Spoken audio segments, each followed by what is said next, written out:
Those are the top stories we're covering for you here on France 24. Let's get some business news for you now. Cole Stangler is here with us in the studio. Hi there, Cole. I'm going to start with that huge $1.9 trillion stimulus plan that's been unveiled by President-elect Joe Biden. That's right. It's a much anticipated proposal, too, as we're seeing that recovery weaken in the United States. But the plan designing to address just that problem, coming in at a cost of some $1.9 trillion, almost as big as the first stimulus plan the U.S. passed last March. Among the key points, another round of direct payments, this time for $1,400 each, a boost in weekly federal unemployment benefits from $300 to $400, some $350 billion in aid for state and local governments, but also a hike in the federal minimum wage to $15 an hour. That's more than double the current rate. Taxi Meyer's Belkin takes a closer look at that last proposal. It comes amid a long freeze in the federal pay floor and growing pressure to raise wages. The US's federal minimum wage hasn't budged from $7.25 in more than a decade. Now the incoming Biden administration wants to more than double it, while also scrapping lower minimum wages for workers who receive tips and those with disabilities. It should be a national minimum wage of $15 an hour. No one working 40 hours a week should live below the poverty line. That's what it means. If you work for less than $15 an hour and work 40 hours a week, you're living in poverty. Fiscal conservatives and Republican heavyweights tend to reject the idea of an increased minimum wage, arguing it would discourage employers from hiring. But in states and cities across the US, higher wage floors are already in place. And not just in areas that vote Democrat. In November, Florida became the 8th state to approve a $15 minimum rate, even as voters there opted for Donald Trump for president. And soon, half of all US states will have a minimum wage that's above the current federal minimum. Support for a wage hike is also gaining ground in the private sector. Responding to pressure from labor unions and in a bid to stay competitive, companies including Amazon, Walmart and Starbucks have all committed to upping their internal pay floors to $15. The move is part of Biden's planned $1.9 trillion relief package and would need the support of at least 10 Senate Republicans to pass Congress.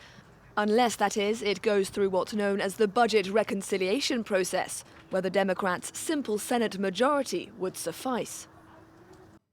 Many investors were already anticipating a new stimulus plan in the U.S. That's part of why we're not seeing such a positive reaction on the markets.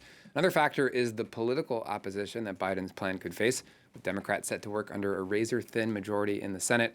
Let's get you those European figures to start in negative territory to close out the week here. The FTSE and the DAX both down around 0.75%. Shares on the CAC 40 here in Paris down around a full percent. Resurgence in COVID cases in China also weighing on the markets. Mixed bag on the Asian indexes earlier in the day. Shares on the Nikkei and the Kospi both down around 0.6% and down 2% on the Kospi. Over on the Hang Seng, meanwhile, shares for smartphone giant Xiaomi down a whopping 10%. It's after the U.S. government added the firm to a blacklist, barring Americans from investing in it. In the meantime, new monthly data is out for the British economy. Found GDP slumped some 2.6% last November. Losses were steepest in the service sector as new lockdown measures took effect, putting an end to 6 consecutive months of growth. UK could also be facing a rough winter as cases rise and lockdown rules remain in effect. According to one recent poll of economists, it could take more than 2 years for the British economy to return to its pre-COVID level. Next up to India, where leaders of farmers' unions have just wrapped up another round of talks with the government in New Delhi. They're opposed to agricultural reforms they say will undermine their livelihoods. With apparently no agreement yet, the next round of discussions is slated for next Tuesday. It's become a common sight. Leaders of India's farming unions arriving in New Delhi for fractious talks with the government. This is their 9th round of discussions.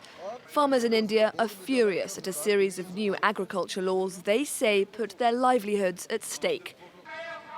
Rolling demonstrations have seen hundreds of thousands of farmers block roads and motorways on the outskirts of the capital since November, and they're still refusing to budge.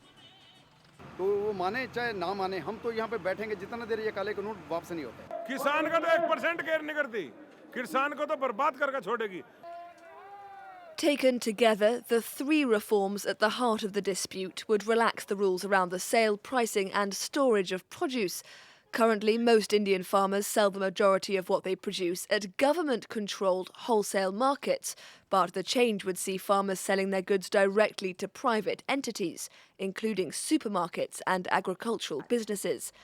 The government says the changes will open up farming to the free market, ultimately giving farmers more autonomy. Farmers say the moves would threaten the state subsidies they rely on, while also removing the safety net of state-set wholesale prices.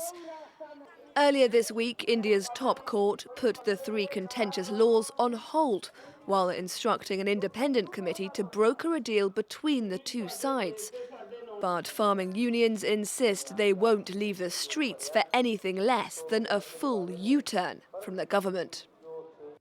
Meanwhile, here in France, talks are ongoing over a very politically sensitive merger.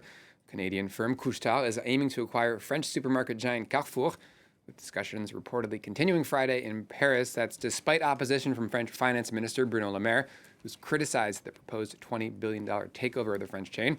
Today, Maire dug into his stance. He said his final answer to the proposed offer is a, quote, polite no, but, quote, a clear and final no. Take a listen. Qu'est-ce qui est en jeu? C'est la sécurité alimentaire de notre pays. Et je considère que cette crise sanitaire nous a appris une chose, c'est que la sécurité alimentaire, Jean-Jacques Bourdin, n'a pas de prix. Et qu'on est bien content d'avoir des rayons avec des produits agricoles de qualité, produits largement en France. And finally, despite a surge in calls to buy local, the COVID crisis has also seen a spike in sales for the food sector's biggest conglomerates. Over the first 9 months of 2020, French firm Unilet recorded an 8.5% hike in frozen food sales and a nearly 8% hike in sales of canned or preserved food. The company says demand peaked during France's 2 lockdowns, Laura, presumably an effect of people being less mobile. One wonders also maybe tied to the downturn with people having less income to spend. In any case, one of the many ways we're seeing the crisis affect consumers and how they spend their money. I think some people are getting fed up with cooking from scratch as well, perhaps. Yes, Eating yes. so many meals at home from now on. All right, Carol, thank you very much indeed. Carl Stangler there with the business. We're going to take a short break. Don't go away.